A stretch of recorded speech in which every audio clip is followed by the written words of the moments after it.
Okay, good evening, everyone. This is Ron. Monday, August 18th, not October. Monday, August 18th, a little after 6 p.m. Let's get started. We have had an awesome weekend so far, real high energy last couple of sessions. So, uh, any questions about anything we've talked about, or any questions about anything?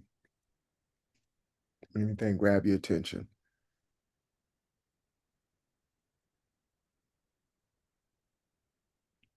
Hey, Okay, Brian, I have a question. okay, what you got, Charles? Um, in the Genesis, I say 13 verse 3, Read it. and you probably could go back up to 2 when it was talking about now Abraham was very rich in stock, in silver, and in gold. Uh-huh. He went on his journey from the I don't know what that word is, Negev,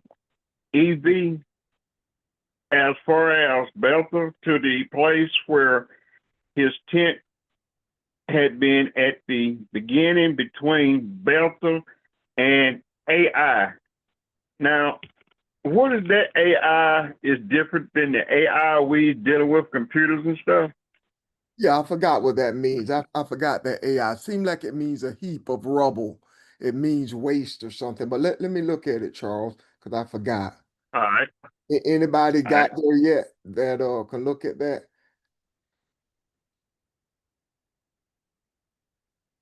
I remember talking about it before. What's the scripture again, Ron? Genesis 13 and 2 and 3. 2 and 3. He's asking about between Bethel and Ai. Seems like Ai, let me see. A heap of ruins, yeah. It means rubble. Uh Explain rubble. I mean, when you're talking about it's destroyed, I can't be used again, or what? what I took that to mean, Charles, is here this man is he's battling. Here is Charles, and Charles is battling with uh the time he has spent with religion, and he recognizes that something in him wants more, and God speaks to him at that point. There is something deeper inside of him telling him, we're going to move away from this. I'm going to show you something, a deeper side of you, some enlightenment that is in you. So you take the journey. It's your decision, and you take the journey. And once you start taking the journey, you recognize what was in you had no value. That's the rubble. That's the ruin. It looked as though at one time that it was something that was real, but you see now that it never was. So you stand I between understand. Bethel, you stand between the house of God. You having another decision that you need to make. Pastor, you had a question? I'm sorry. I'll be back. Okay. Does that make sense, Charles? Anybody else want to help me out with that? It makes sense to me the way you said it. It seemed like it hit in my life, so it makes sense. I understand it a whole lot. Okay. So also, good evening. So also, to add on what you said, Ron, and you probably said it in the way you said it, it's betwixt and between two Yeah. types of consciousness. Um, like the Bible talks about, how long will you be between two? Uh, I forget the verse, Yeah. but you got to make a decision. You can't Into stay in this earth consciousness and only seeing things from that perspective. Uh, I'm going to show you who you are. I'm going to show you another consciousness that you are, and you just don't know it, kind of Yeah. thing. No, that I didn't. I'm see gonna that. That was good. Thank you.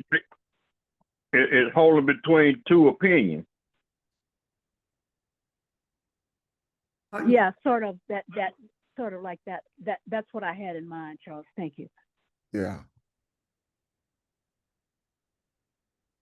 I still say it's speaking to me. Yeah. Well, yeah, it speaks to all of us. I think it really describes the journey that most of us take, that internal part of you that is searching for truth.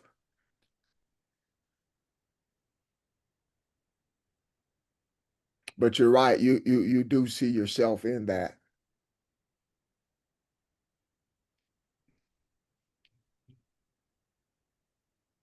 Thank you.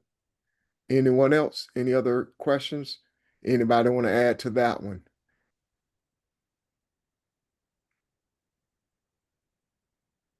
Okay. Pastor?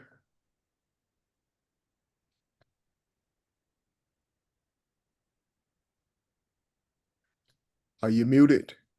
Let's see if there are any more questions first. Okay. I've got a question. Okay. When I looked up the Hebraic meaning of high, what is it? H-E-I, H-A-I. It talks about being alive or living. It represents divine revelation. So I didn't understand where you where the meaning that you got was from, Ron. So maybe you could share that with me. Hold on a minute. If you look While at you're looking, yeah, in verse 2, he said between Bethel and AI.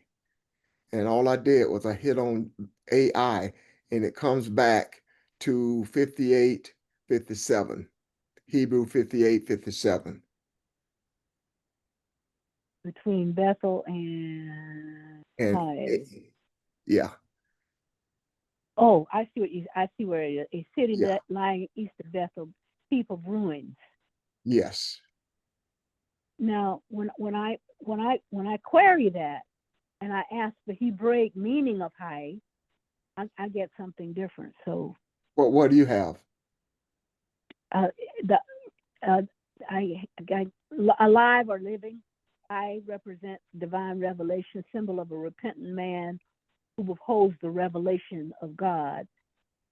It's spiritual life, breath of God. Oh, it's talking about that symbol, the symbol high. Hey, Okay. when we talk about hey, Yeah, the yeah. symbol, hey, essence of all creation, connected to light, blah blah blah. So it may be different from the meaning that. What Hebrew number does it give, Bart? It gives 05856.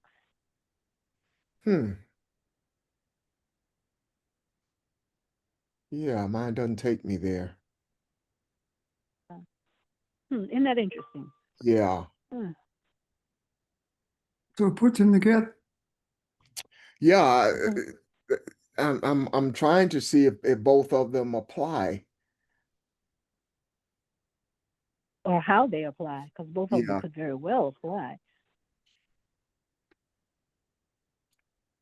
Between Say that. Bethel is house of God, right? Right. Yes. And it's a place, a metaphorical place, seat of worship in Ephraim. Now Bethel is not the church, is it? Because that's different from house of God. That's the way I took that. I took that as a place of comfort, as in house, some place that I belong, some place that I Mm-hmm. see myself in. Uh, Yeah. uh, uh, because one of the words that it references there is Bayth, Bayith, is house, or household or temple or someplace you dwell. And the other part that goes with it is El. So I'm comfortable. I find my comfort in the covering of God or in the house of El. That's how I saw that one. And the other one Mm-hmm. was I. Uh, I took that to mean here I stand between two opposing energies, two opposing Mm-hmm. views of how I approach God. And one of them that I have seen value in does not have the value that I thought it did. Okay. Now, I mean, could they be the same with Bethel representing that physical house of God, and That's the right. other one, Hay representing the spiritual? You are that. Your spiritual. You are that house of God, in a sense. Yeah. See, if you look at further up, he said he went on his journey to the Neviv. Neviv is a forest, and I never got an understanding of that. It's a woodland, and he says, and as far as Bethel, so he's talking about a physical place. Is that right? To a place where his tent had been at the beginning between Bethel Yeah. and Ron, yes, sir. what do you mean the tent?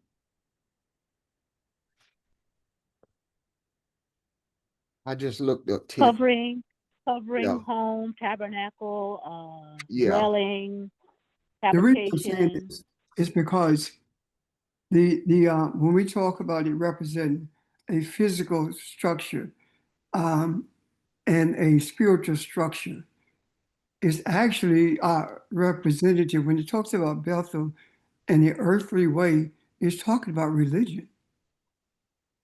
Okay.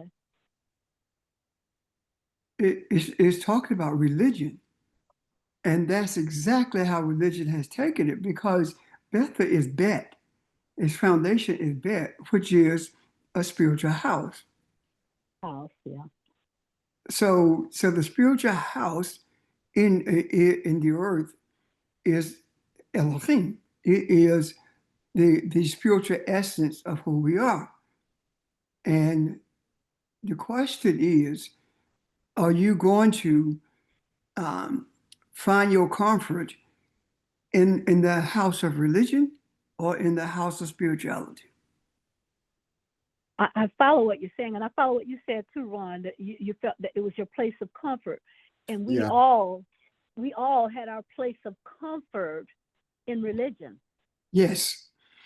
I mean, all of us who came out of that were comfortable in that because it was what we knew of who we were at the time.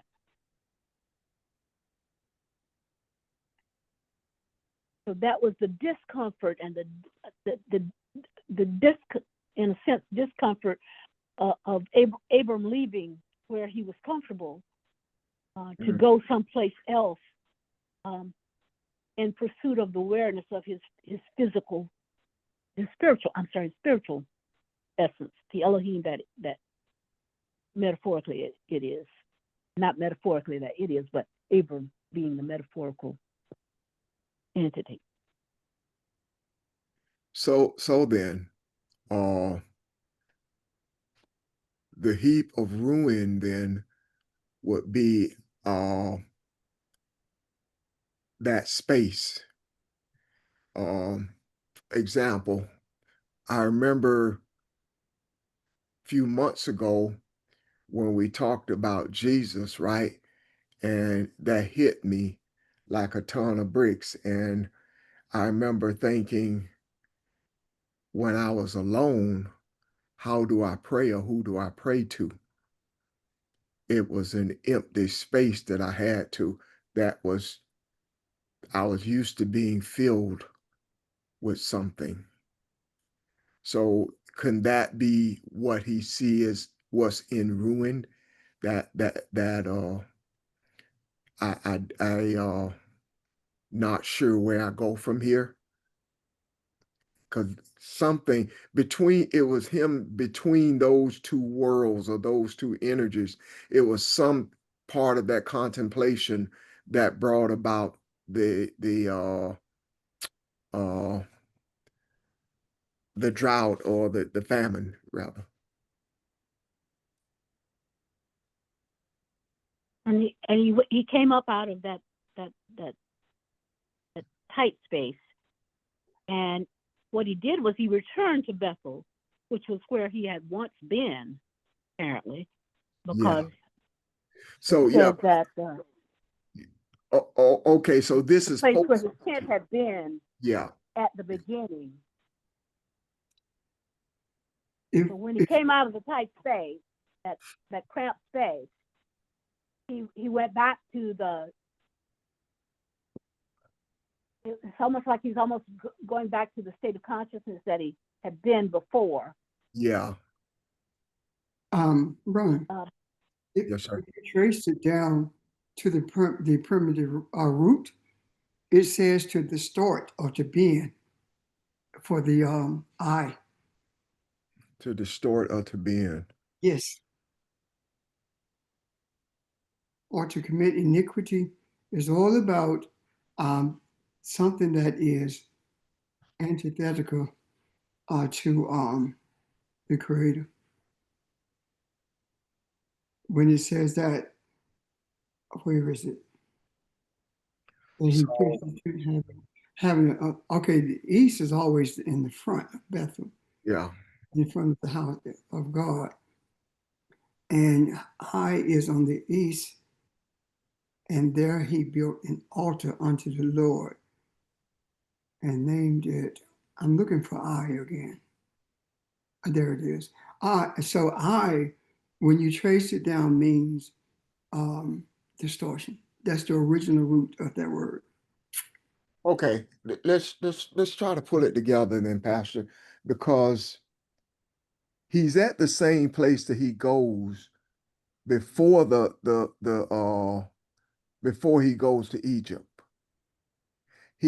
Before he goes to Egypt, if you look at chapter 12, says, then he proceeded from there to the mountain on the east of Bethel and pitched his tent with Bethel on his west and Ai on his east. And there he built an altar to God. So he returns there after he leaves Egypt. Right? So why does he return there? Is that merely saying uh this is a mental journey and maybe he's trying to find himself? He's I trying to think see. I think it's between what we're talking about. Is being halted between two opinions, as was said earlier, Yeah. and that those opinions are whether or not you're going to inhabit the house of religion or the house of God, because religion is a distortion of spirituality.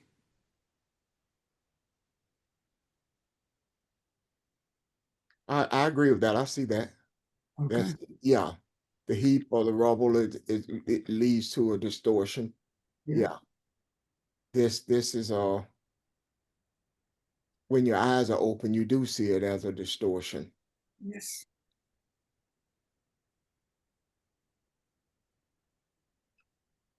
Does that make sense to everybody?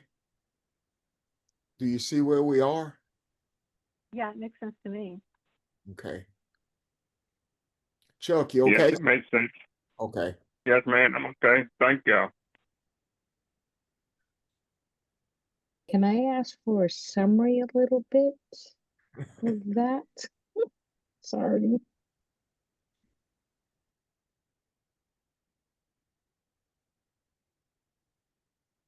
And are we talking about when you say the summary? You talking about the summary of Abram on this journey?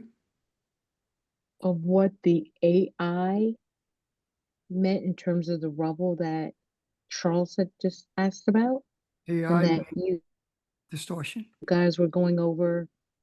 Yes. So he was between. He had to make a choice between where he had come from and where he was going.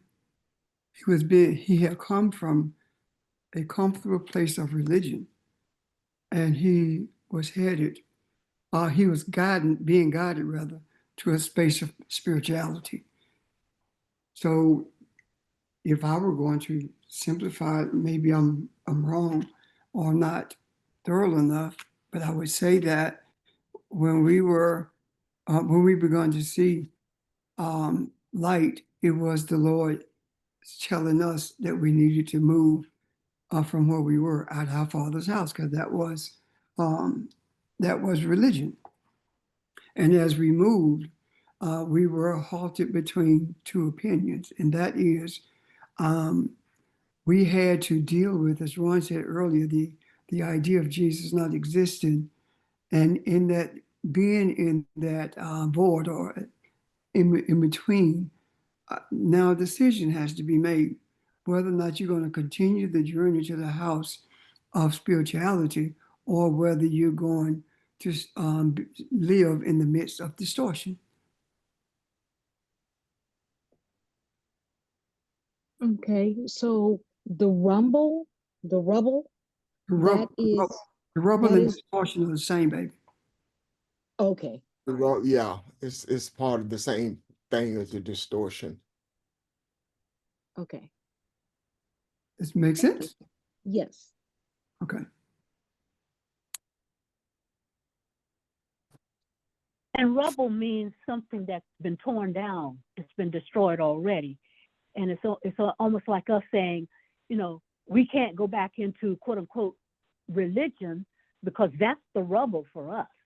Yeah. That's the distortion. That's the lies. That's the it's not reality. Only spirit is real. So that's what that says to me also. The rubble is like a building that's been razed and there's nothing left but, you know, you see the dust going up in the air from the concrete structure and the bricks and or the house that's been destroyed. There's nothing there. It's just a pile of nothing, rubble, dust, stuff.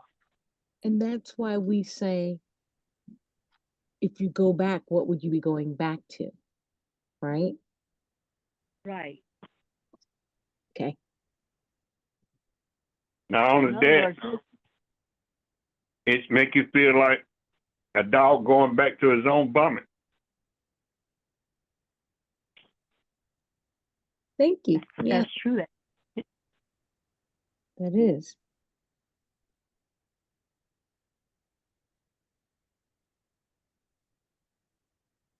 Okay, good question.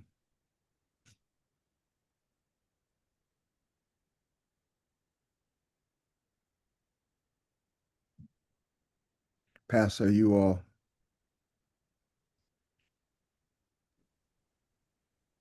Are there any questions? Because I want to talk about something tonight or this evening. Something that came to me, something that was shown to me, something that came across my view without me even searching for it. Something that was actually buried in my soul.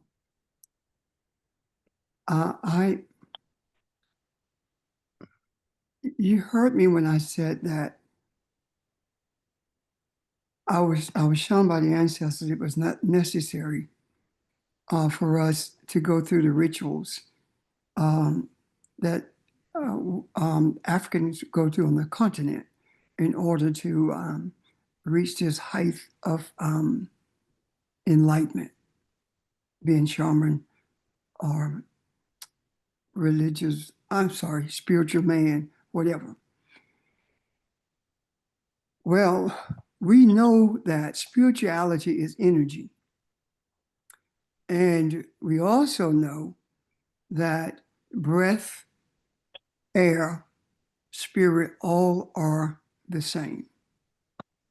That understanding of breath, air, and spirit being energy came from Kemet. And the Kemet and understanding of that led the Kemites, the priests of Kemet, to lay this city out in a way that would harness the spiritual energy from the creator. So we have been talking about the power of those who are in government or as well as church. And the most powerful nation on earth is America. And the most ruthless power in earth is American power. The greediest people on earth are in this country. And the question becomes, how is it that they were able to amass such power when they are far less than righteous people? A matter of fact, Neanderthals in their thinking. Well, energy works regardless of what you attach it to. You can attach electricity to your charger for your phone or to the lights in your house. It's going to work. It just depends on how much of it is. So when Washington, D.C. was laid out, it was laid out to harness power, to harness energy. And we know that Benjamin Banneker is the African who laid the city out.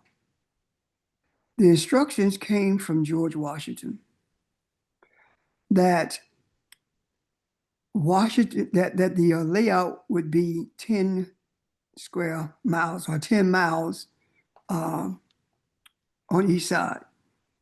And what they did, they went to I think it's what's called Haynes Point now, but anyway, they went to that point and they were instructed to go 10 miles to southeast, and then 10 miles northeast, and then 10 miles northwest, and 10 miles southwest. And those four corners are the four cardinal points of the earth: the north, the south, the east, and the west are those four corners. And within the confines of that four corners, well, let's back up. The square was for the express purpose of harnessing the power within that area. And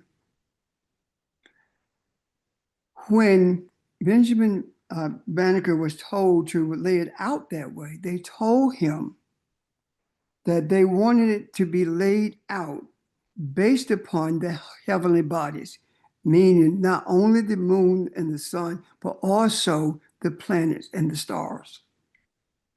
And Benjamin Banneker would go at night and watch the movement of the heavenly bodies and take notes.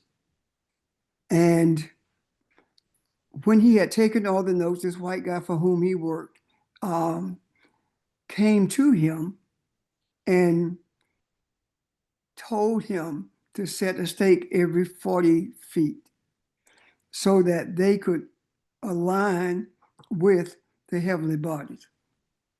Within that square, they did something else. They created a cross. For those of you who are not familiar with DC,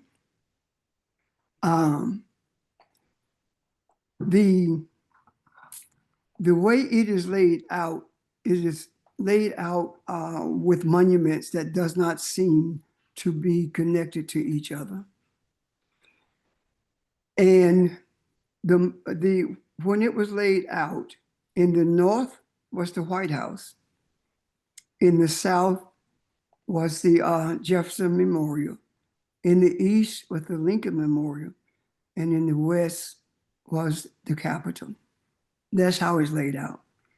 If you draw lines from the from the Lincoln Memorial to the Capitol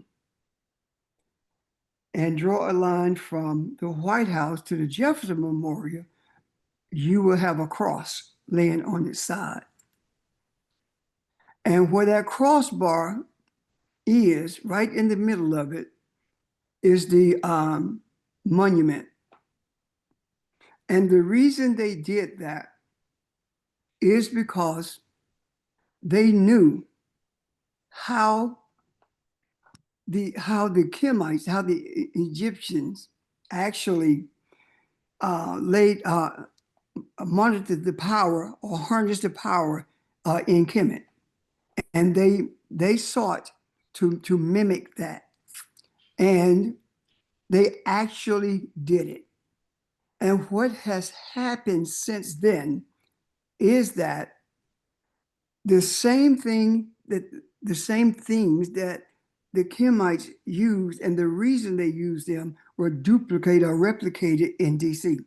The obelisk, which is the monument, was the point on it was the center point where the energy, the divine energy, flowed into the earth, and that obelisk was put there so that the divine energy would be in the earth. And when the Lincoln Memorial was put there last. So this started in 1884, and it did not end the completion until the Lincoln Memorial. And what they did, and land this out, they laid it out so that the power of the White House and the Jefferson Memorial would line up, because Thomas Jefferson was appointed by Washington to oversee the whole project. And the Lincoln Memorial going to the Capitol was put in place for presidential congressional power. And the obelisk, which is the monument sitting at the crossbar, is the antenna for the power source. So we have been trying to understand, why is it that such evilness has the power to do all of these things? The energy of Kemet was usurped. And the way that the church looked at this is that you had to have a spiral or a steeple, as we call them, in order to attract the energy that is constantly being pumped into the earth, or being infused into the earth. And what happens is the president faces the monument, the Lincoln Memorial. That line of sight is where the president takes the oath of office. It's not on the front of the Capitol, it's on the back of the Capitol. Not only that, but everywhere there was a temple in Kemet, there was a reflection pool, there was water, there was what they called a sacred lake. And that is the reason between the temple where Abraham Lincoln is and the monument, which is the source of the power, there is a reflection pool. And this is called the sacred waters, because Kemet understood that out of the waters came all life. And they honored the origin by virtue of putting a pool, a reflection pool, in front of the temples. And the temple that the temples were on the west side of the Nile, and the people lived, and the people who were in power were on the right side of the Nile, the capital. So what I'm saying in essence is this. In order for us to be able to bring this power under the control or under the auspices of the divinity, it has to be repurposed. And we are not able to repurpose it if we don't understand how it's laid out. And there's much more to this, but this is the point, the final understanding rather of the source of the power that's being used to put the whole world in bondage and keep them under the gun for the express purpose of enriching people with the Neanderthal mindset. And what has happened is these men knew exactly what they were doing. And the people who did Project 2025 understood clearly how DC was laid out and the reason it was laid out that way.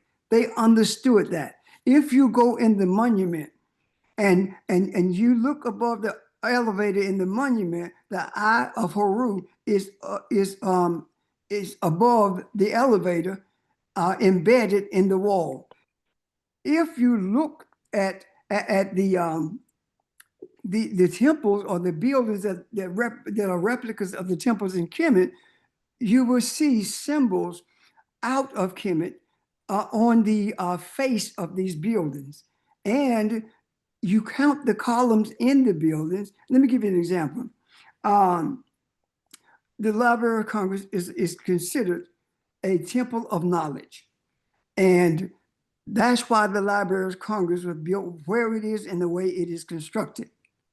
And if you look at the top of the Library of Congress, you see a lot of heads that go all the way around the Library of Congress. And they are different numbers and a different number of heads.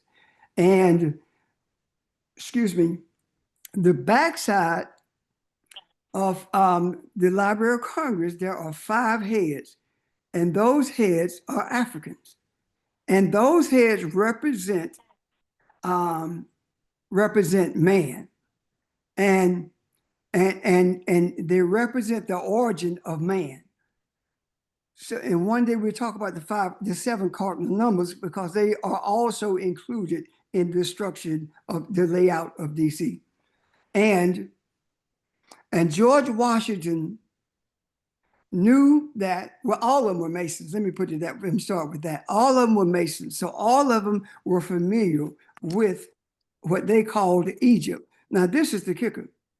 If you look at the writings where they were talking about laying it out, if you look at Masonic writings, especially when you get to the 33rd degree, which is the number of heads around that the Library of Congress, especially when you get to the 33rd degree, you will see that back then, when they were laying Washington, D.C. out, it was called Kemet and not Egypt. So how did they know it was Kemet when everybody else was calling it Egypt?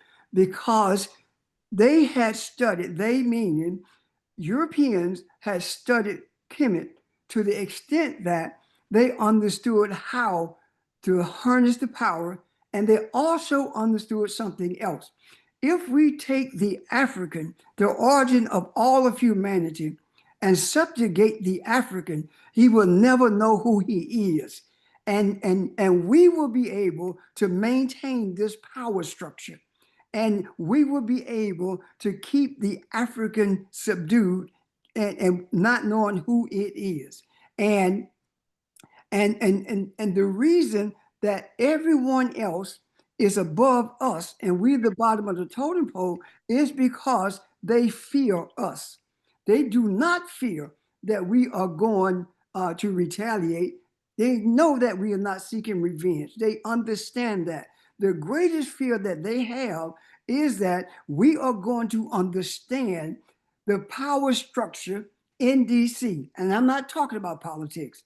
I'm talking about spiritual power. I'm talking about the energy that was brought into the, I'm sorry, infused into the earth for the benefit of those whose essence is divine.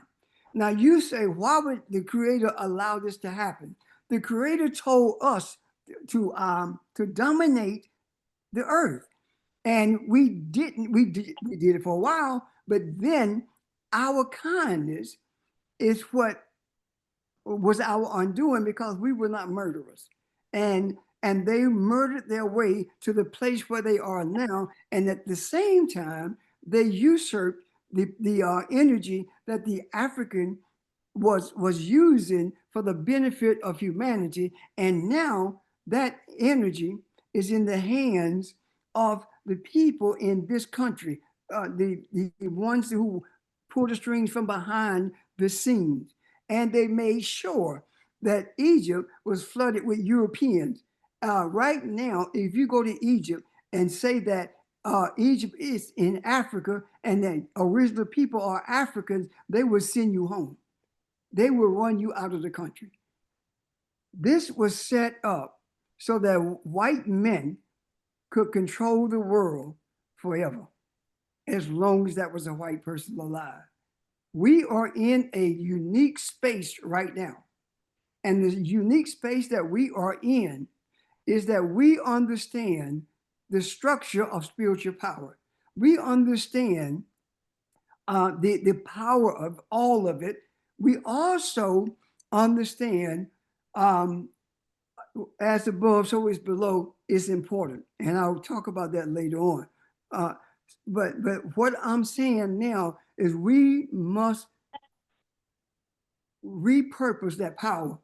The bottom line is we have to use the divine energy that we are and become a part of that energy that is there in DC, so that we can repurpose it for the benefit of humanity. And I know how to do that. I was shown how to do that. Ron, I'm thinking. I thought you had a question. I've had several, but they're gone. Well, I'm good. Go ahead. Go ahead. Any other questions? Is this making sense to you guys? I have a question. Yes, ma'am. So all of this is still about intentionality then. Once we are aware and once we know, it's setting the direction of our intent to sort of block this way that the energy is being used negatively. Just like anything else that's being used, that's being used in an unripe manner. We're not going to block it. But sorry? We don't block it. We take it. We repurpose it. In other words, okay. That's what I mean. When you set up a firewall, then that means they no longer have access to that energy that's already flowing. Is what I was thinking about. Yes, ma'am. You're absolutely right. Audrey?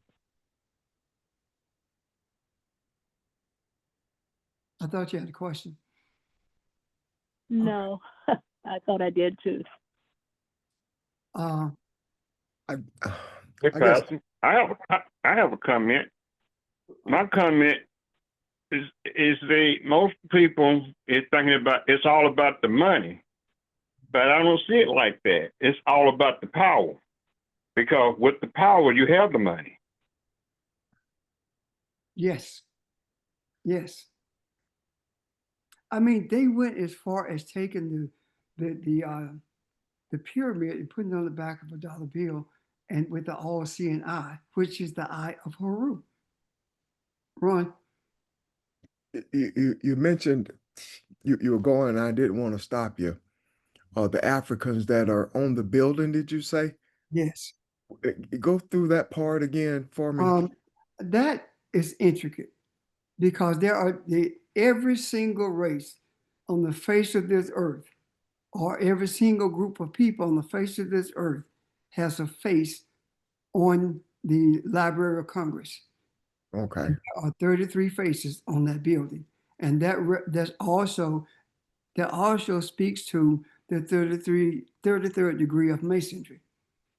The 33 33 degrees of masonry, when you reach that point, you begin to be enlightened with things that were spiritual or are spiritual actually in Kemet that you did not know when you came through the other degrees. So the Scottish Rites, the lower degrees of masonry, the shrine, all of this is inculcated with the layout in DC. Every bit of it is entangled in that.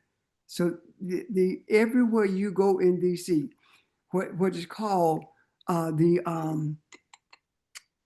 is it the federal, what is it called?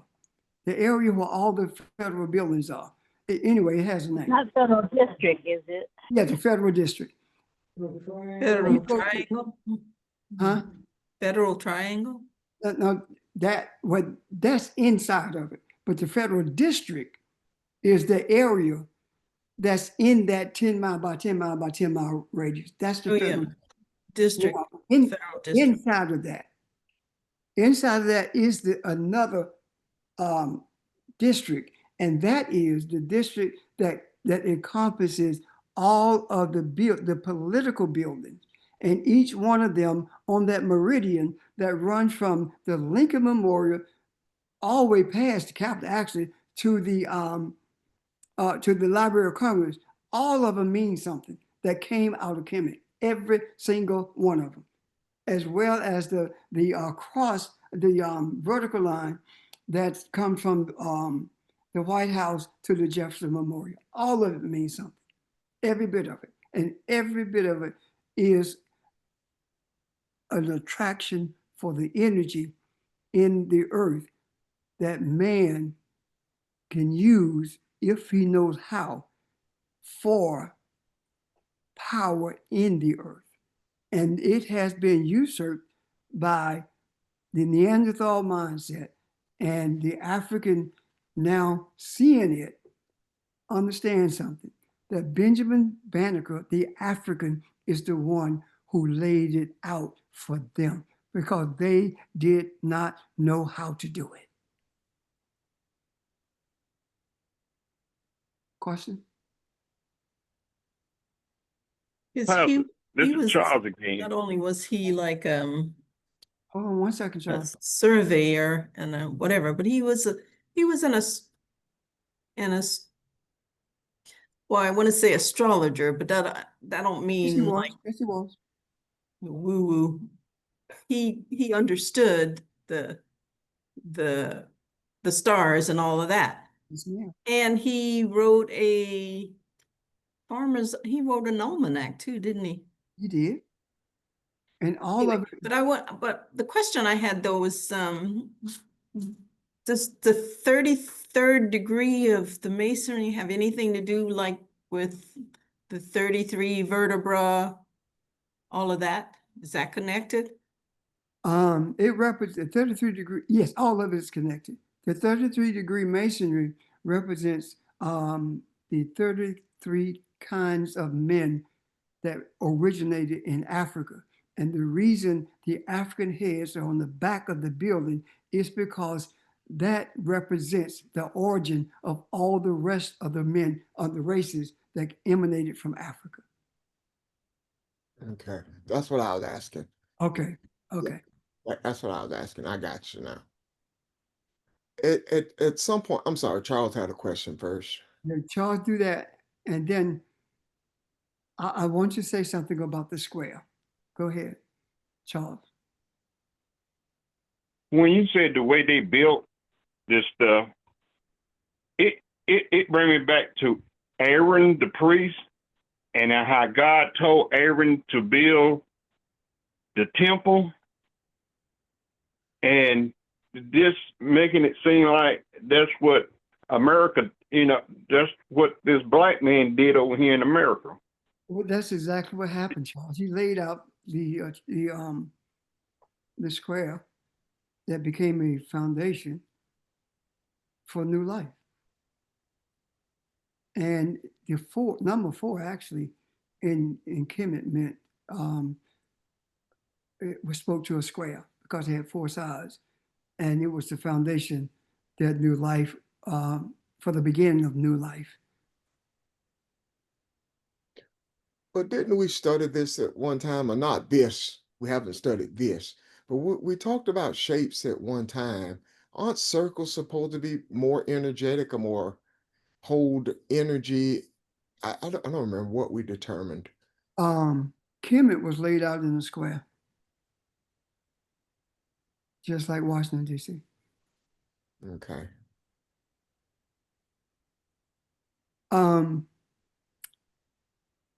The square represents energy from all points, all the cardinal points of direction on the earth. You remember when I described how the square was? Yes. It was not flat on the bottom, it was points. The whole square represented, the points on the square represented north, east, south, and west. The reason it was laid out like that is because from all cardinal points, the energy flows into the earth and spreads. And the ones who know what's happening, they also know how to garner that energy, how to use it. And that's what they've been doing. Secondarily, let me say this. We talk about red states and blue states. They are not. They're Confederate states and they're northern states. And the Confederacy still run America. And whether you embrace it or not, the only people who laid out Washington, D.C. were slave owners. And they laid it out because we were not on the mind of any of their minds when they wrote the Constitution, when they talked about raising a country. The other thing is this, and this is one other thing about the layout of DC. They cut the African out and they used the African within. The African that they could not control, they cut him out. And the African who was an enslaved person, they used. The African who was cut out was John Henson, who became the president of the Continental Congress in 1891, 8 years before George Washington became the president. And they cut that energy off completely. Am I making sense? How did they do that? They didn't. Where have you read about him in history? Where are the monuments to him? Okay. There is no reference to him whatsoever from the time that Washington became president to now. He had no part in laying out Washington, D.C. Why did they cut him out? Was there a reason or? You're African. Oh, I'm sorry. Yeah, because you're African. This was Okay. a white man's country. If you don't believe it, just listen to the news. I just didn't know that Jim Henson was Black. I'm sorry. All right. Yeah, okay. Okay. Well, I'm not just talking about you. Listen, all of us. This is a white man's country. And it's going to remain a white man's country until we do something about it. Before I talk about that, are there any questions or comments? Pastor, I have a question. Yes. In the past, we've also talked about steeples that were put on the church-controlled energy flows. Is that why steeples are on the church? Is it tapping into that same energy flow? Is that why they built their churches with steeples? Absolutely. Absolutely. That's why they built towers with antennas on top. Yeah, anything that that would attract energy, they did it. And those steeples you go find in Europe more steeples than you will anywhere in the world. And that's their purpose. That was an obelisk at the Vatican. That's our and I'm talking about the shape of the monument.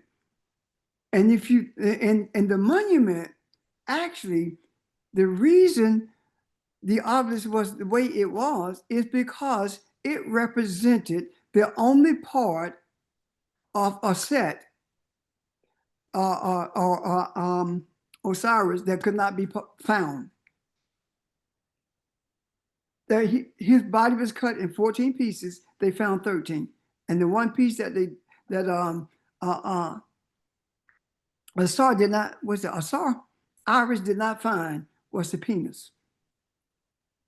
And Osiris, it is said that excuse me, that Osiris was killed, and he and Iris did not have opportunity to consummate their marriage through intercourse.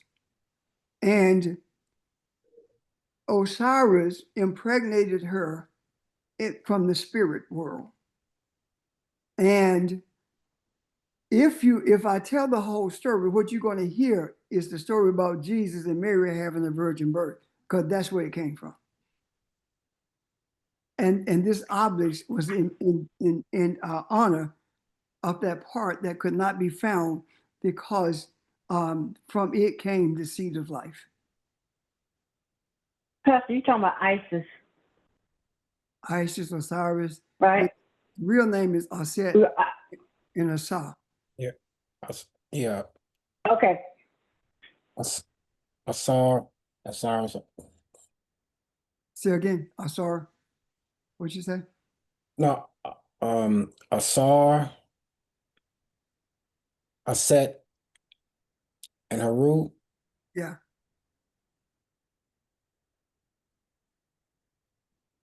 They are. I don't want to get into this yet, but the first three cardinal numbers of the 7 cardinal numbers, 1 is creator, 2 is man and woman, 3 is the child, which is Haru, because the man and the woman came together to produce a child. And and according to Kemet, the meaning of woman is the womb the womb that births the man, or the womb that produces the man. That's the original word, that meaning rather, that woman came from. So I really don't want to get deep into that right now. I want to stay on this understanding the magnitude of the power that we are constantly dealing with, because it is time for us to do something about it. The Creator, the ancestors, they do not show us anything unless it is time for us to do something about it. And it's time. So, Pastor, I have another question. Yes. So, the African emulated what they saw with the Caucasian and the steeples and the church. So, is it about intention? Is that where the power is really flowing from? I think Barbara Mill mentioned that earlier, because even if they emulated what they saw, the corruption and the seeking the power to manipulate is not what I don't think they understood. They never used the steeple and the power of the steeple for that purpose. So I guess I'm asking, what kept it from being powerful for the African who was emulating what he saw with the Caucasian put the steeples on the churches? Because the African was also emulating the Caucasian with what he did inside the building with the steeple. The same energy. Christianity has the same energy of the energy that I just described. Gotcha. Okay, thank you. Yes, ma'am. Any other questions? So you said, Rev, and I'm seeing something else, that it was made into a square. So if it's made in a square, the circle is off inside the square. And right? It can be, but I want to get into that now, Charles. Okay. The reason I All right. don't is because the primary focus is not understanding or recreating everything that happened in regards to Kemet versus how the power was usurped. The main thing is understanding how European men were able to do what they did. And these men also knew that the builders of the pyramids, the builders of everything with stones in Egypt or in Kemet, came from skilled labor. How they moved those stones, they still don't know. But all those stones has something between them that holds them together, that forms the pyramid. So all I'm saying is that this is where the power is. This is where the energy flows. This is the energy that has been embraced by the African at church because the African didn't know any better. And this is the energy that has kept the African enslaved spiritually, mentally. And the reason that the African was able to build towns, prosperous towns without any money, is because the African separated itself from white people, from that European mindset. And when they got to themselves, the energy that they had that not even understood, they were able to do what they did. In spite of the overwhelming power that was coming out of DC. It is no accident. It is no coincidence that the strongest country in the world is ruled from Washington, D.C. Even the writers of Project 2025, every one of them has a connection to Washington, D.C. And the majority of them are in Washington as I speak. Has nothing to do with the president is just an occupant of the White House. The rulers are the ones who understand this energy flow. Does that make sense? Yes, sir. It make a whole lot of sense. Yes. Go ahead. Question?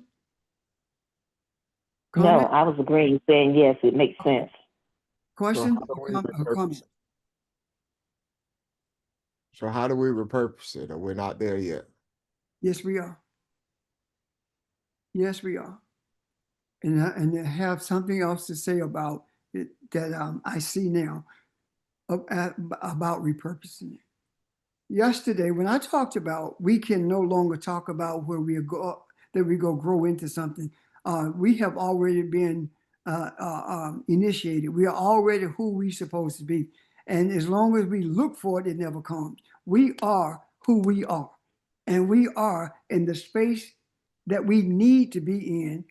We are in this journey at a space where we are positioned to change the flow of all the energy in the world. And it doesn't matter about who built it. What matters is who is the God? Who is divine? Don't you ever forget that Europeans know that we are divine. They understand our divinity. And they understand it to the extent that they told us it was a sin to dance. Don't y'all remember that from church? Why was it a sin to dance? Because of the rhythm of the African with the rhythm of the universe. We repurpose it by our desire. Our meditative focus is on the tip of the monument in Washington, D.C., because from it flows the energy that allows Europeans to do what they do. And we, in our with our focus while we meditate, we are repurposing it by embracing it and changing what it does. If this kingdom, this empire that's been constructed based on this energy is to fall, we are the ones to bring it down by virtue of embracing and being infused by that energy. And that energy that flows, when the Creator said that we are to dominate the earth, that energy that flows to those who understand what dominate means. We embrace that through our focus and our desires, and the divinity that we are brings all that energy home. The reason we were not able to bring it home is because we were waiting for something that had already taken place, and that is for the root of our power at the base of the spine to flow upward and reach the pineal gland, the crown, and become one with the light, the energy of light that comes from the heavens, comes from enlightenment, comes from the physical sun, represented by the physical sun, rather. That's how we do it. And we are the divine lightning rods in this earth because we are Elohim. Our mindset is that of Ma'at. Our desire is for humanity. Our hunger is for freedom and not greed. We are destined to change the course of this world by virtue of redirecting, repurposing that energy. And because we are the divine lightning rods, because we know who we are, your life is about to change dramatically, because this energy flow is nothing to play with. We are going to speak things and see things that we have never seen before. We're going to have experiences that no man has ever had since the foundation of the earth, because no man had a need to do it until now. And in order for us to walk in the fullness of Elohim, that energy that's being used for evil must be used for life as we bring it to us. And the fullness of Elohim is when we make the primary, the overwhelming mindset that covers the earth is that of the African and not of the Neanderthal. That's when we walk in the fullness of Elohim in the earth. Yes, we are Elohim, but we are not walking in the fullness of it until we get this energy. And that is the reason the Creator showed me, the Creator brought it across my vision to see, so that we could do what we are supposed to do, and that is walk in the fullness of Elohim. We are the ones to do it. We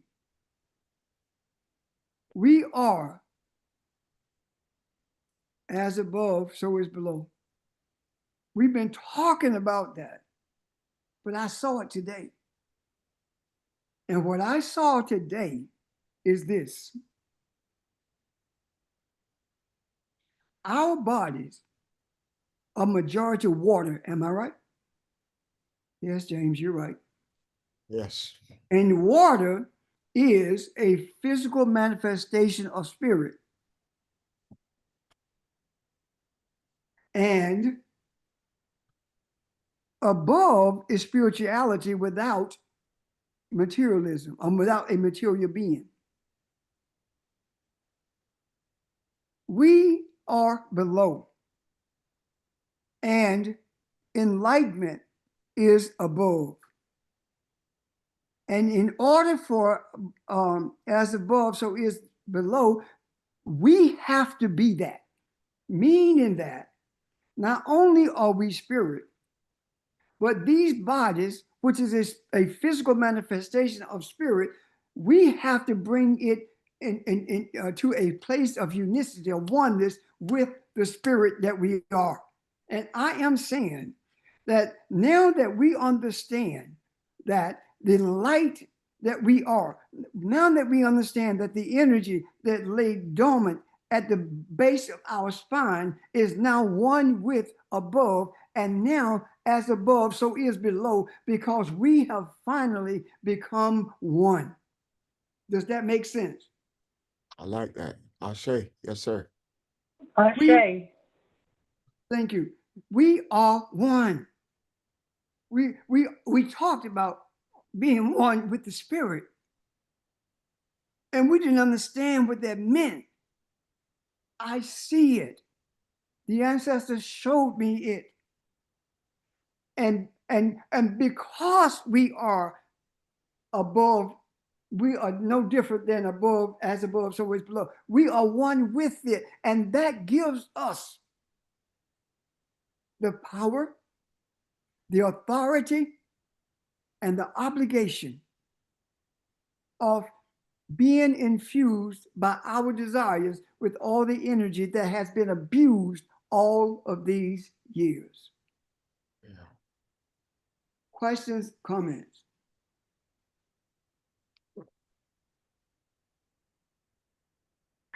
Pastor Jay, I have a question. So is this why one of the reasons why you said this is the best, it's the best time for us to be here? Yes.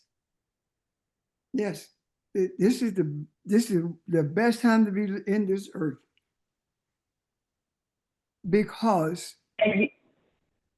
the ancestors are being embraced like never before by the tribe that was brought here in the belly of the beast in order for it to learn the ways of the evil ones, so that this tribe can see who it is in comparison to the evil ones.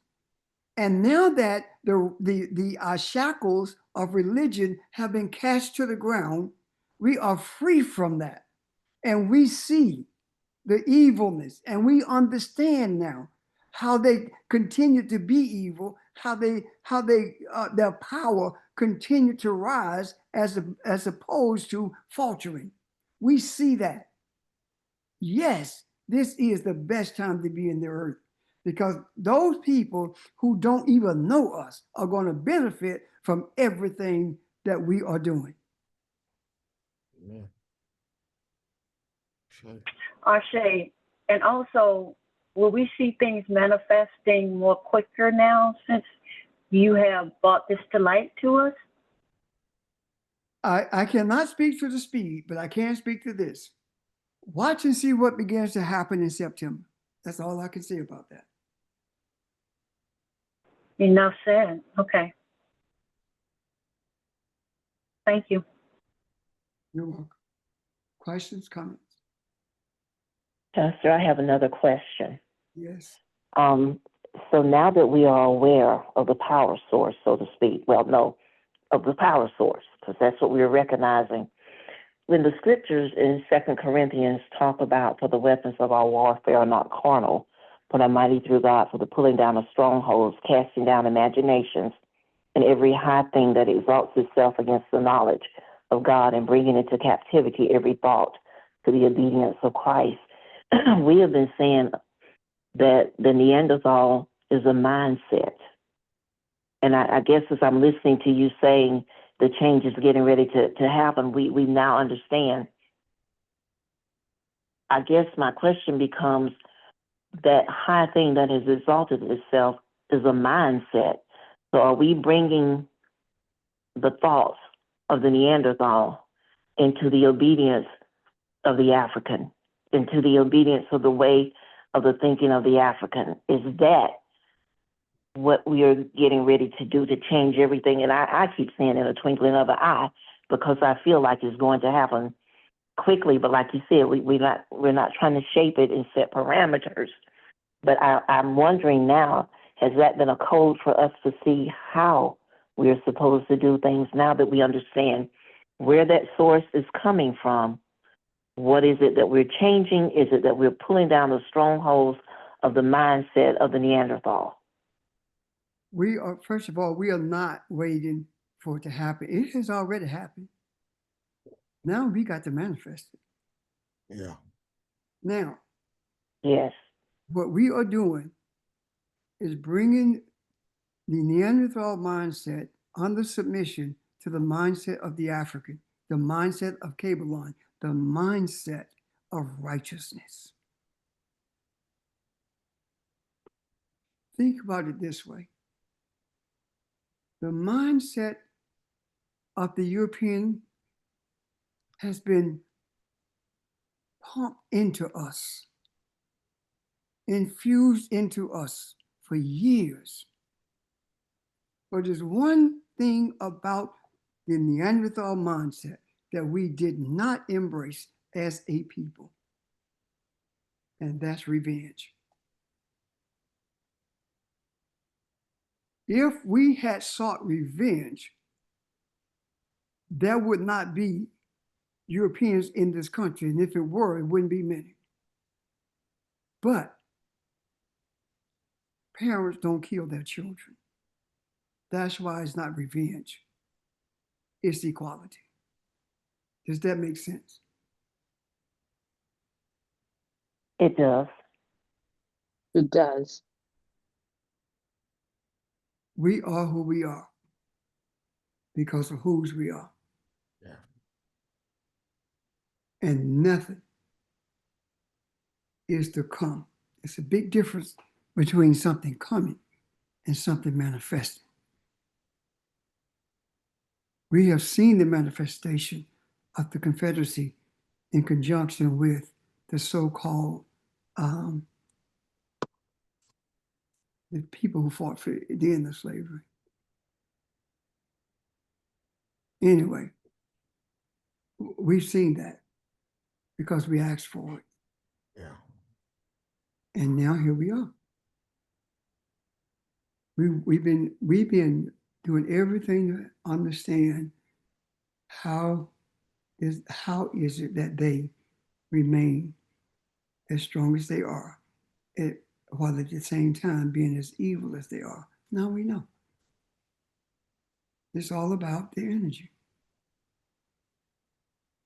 All about the energy.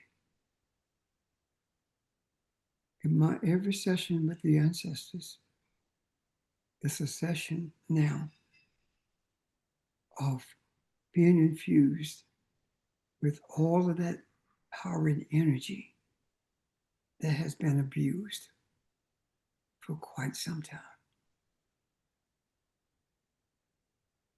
Questions, comments? If not, I'm done.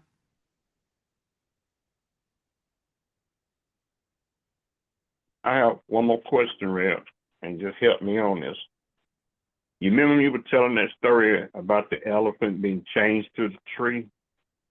And where's that elephant? Okay. So the Neanderthal man put that Jesus out there, and that Jesus they put out there toward us, that's the one was holding us was holding us with the chain. So that chain was the Jesus that they were holding us with. Yes, the whole idea of religion, whether Christianity, Islam, or Judaism, all of it, yes. That's what, I understand now. yes. And the reason I say it's a thread as opposed to a chain now is because we're not being beaten and murdered and forcing us to accept Christianity because we have been so thoroughly indoctrinated with it until only thing they need to do is mention the name of Jesus. And I tell anybody, ask yourself, why is it that the people who trust Jesus the most are the people who struggle the most, are the people who suffer the most, the people who the whole world seemingly hates? Why is that so? It's because we have been praying to a Jesus whose power, whose energy comes from the center of energy in this country, and that is Washington, D.C.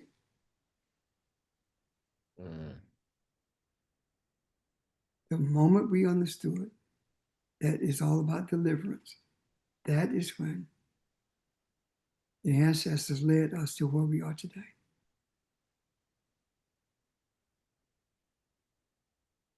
You haven't seen anything. Watch and see how quickly churches fall when we draw all that energy to us because we are the divine, we are the divine antennas to draw that energy for humanity. Audrey. Can you go over again how we draw the energy? Yes, ma'am.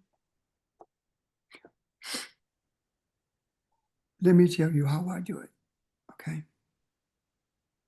When I light my candle and sit in front of it, I breathe and I hear my breathing out. I keep in tune with it until my eyes open and I focus on that light.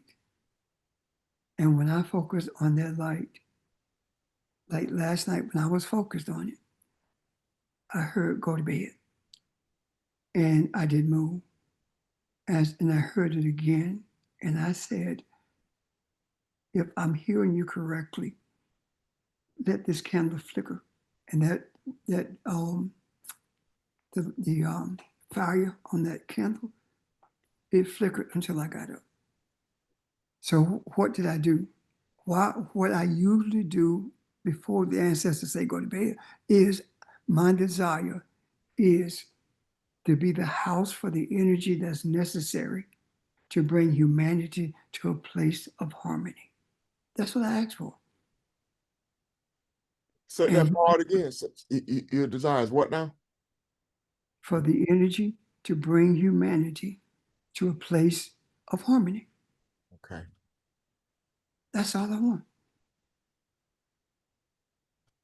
Does that help, Audrey?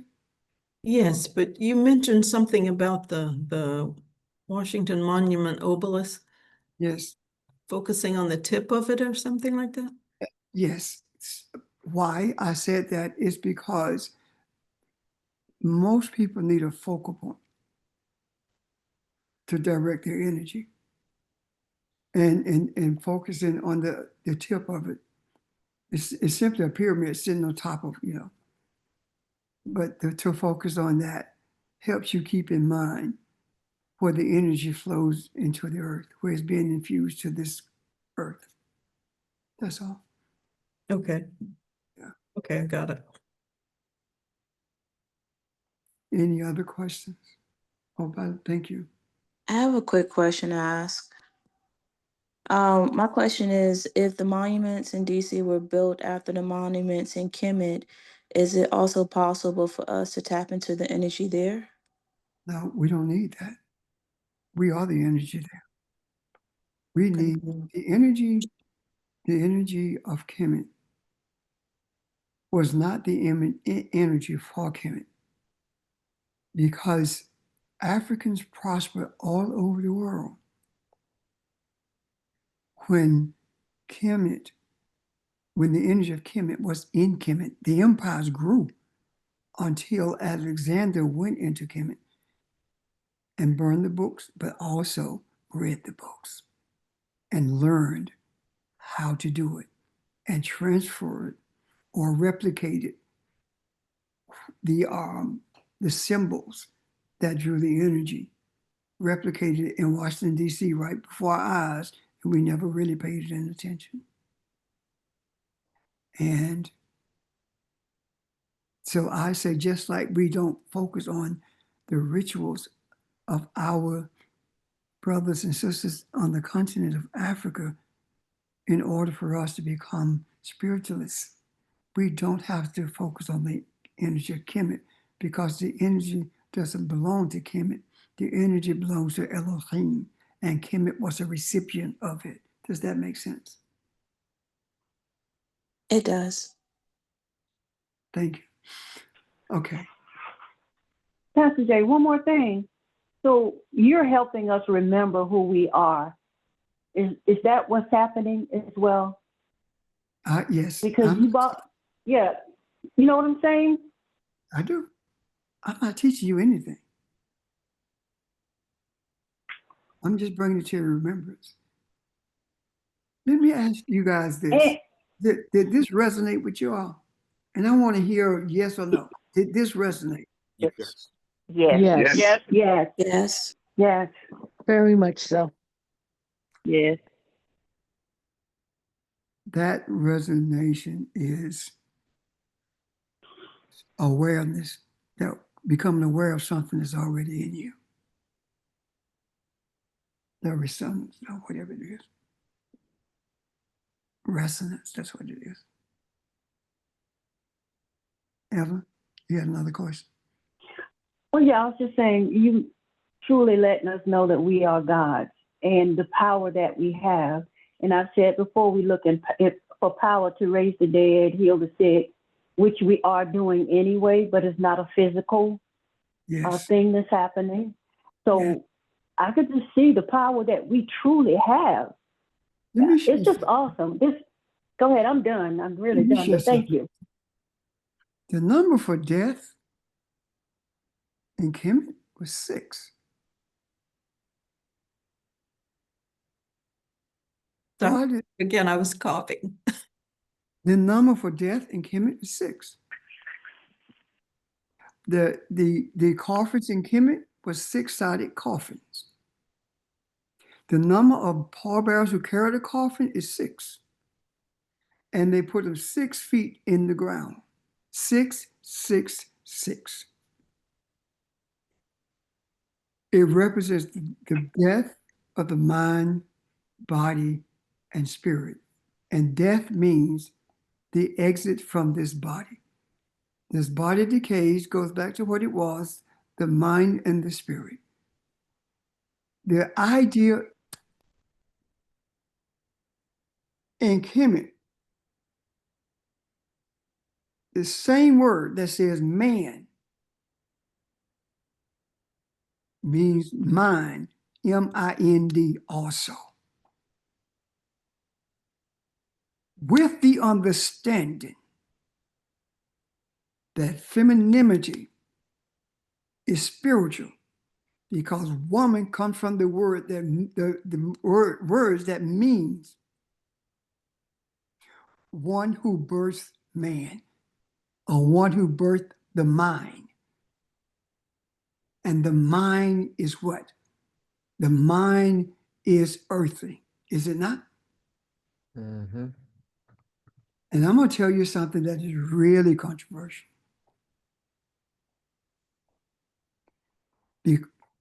Because of that, that is the reason it is so difficult to get the African man to see that he's thinking earthly. He's thinking like a Neanderthal. It's hard to get him to see that because his mind is earthly from the beginning, because he doesn't has not rather understood or embraced the essence of femininity, which is the keeper of the soul.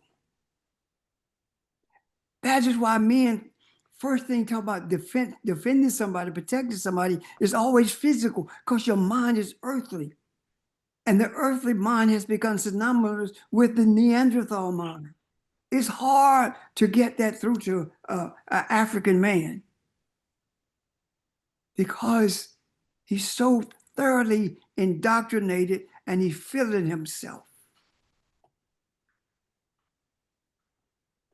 Doesn't understand that power does not come from anger or brute strength. Power comes from knowing who you are. That's power. That's why our history is where it is.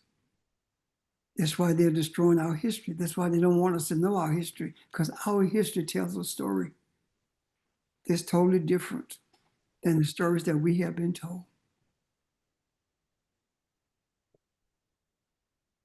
Our ancestors are leaping with joy. They bore all kinds of hardships so that we could be where we are, so that we have an opportunity to learn about our essence. Our ancestors, beaten, burned at the stake, raped, for us to see who we are. And more, we're beginning to see the truth about this landmass called America and who the native were on this landmass. Africans.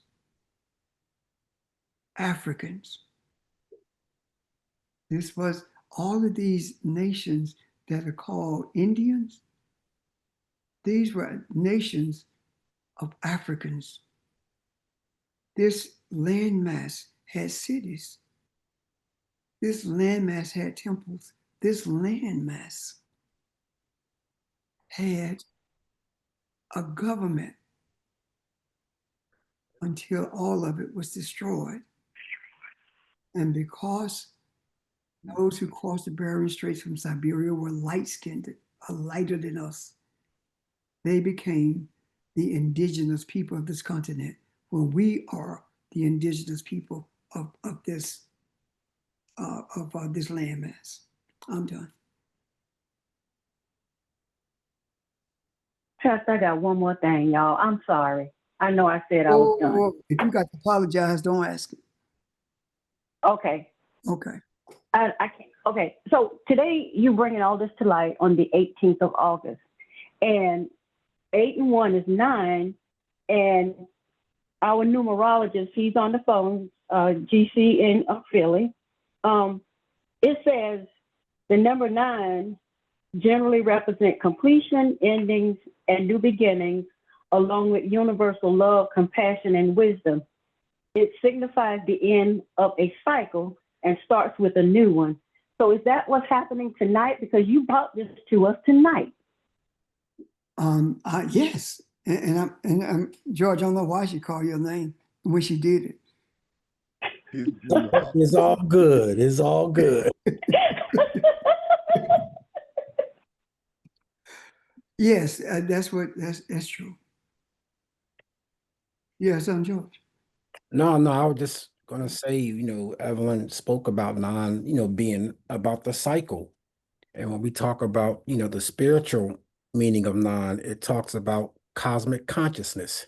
And you talked about yesterday the Akashic records. Yes. In terms of just being able to appreciate the the cosmic encyclopedia that's in us. And so many things were said tonight, but I'll just say this in reference to number 9. It is the spiritual doorway to awakening, of the higher self, to the alignment, all that is, was, and ever will be. The spiritual blessing of number 9 opens one to a higher awareness of self and purpose. That's what we talked about. Yes. Absolutely. Yes. Divine purpose reveals itself to you as you pass through this doorway. You have wanted to know your individual unique purpose and are ready in your mind, body, and spirit to embrace and follow your higher calling, to be and to teach the ways and the path of enlightenment. Number Thank you. That's where we are. Yeah. That's where we are. 8 and 1 is 9. 8 is a new beginning, and 1 is divinity. So I appreciate you guys. Thank you. If there are questions after this, please raise them. And again, I again reiterate, I was not trying to tell the story of Kemet. I was trying to help us to see, not trying, I'm sorry. I was helping us to see how easily it is to embrace the energy if you know where the energy flows, how the energy flows. Now we know this. Do something about it. That's your obligation. Shay. Ashe. Ashe.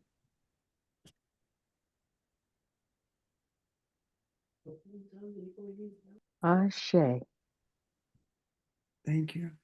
Have you ever wondered what drew so many African people to DC? Maybe it was the energy, not understanding what it was about. You know, Mm-hmm. it was just some familiarity. And now that it's being emptied through gentrification, here we are. Here we are. Okay. I'm good. I'm good. I'm good. I'm good. I'm good. Yeah, I don't know. Any questions, comments, y'all? Ooh, Yeah. monument was built for us. Yes. That's the tallest obelisk, said that word, in the world. Obelisk. Obelisk in the world. It's the tallest in the world. And now it's ours. Yes. And as you say, energy flows as our attention goes, and we're right there. That's a GC scene right there. Yeah, in Washington, D.C. Sir, we good. Real good. God, I love you guys. Ashe. Good job. All right. Good job. Thank you. Thanks for the energy, everyone. Have a great week. Thank you, everyone. Yeah, family. Thank you. Thank you. Take care, everybody.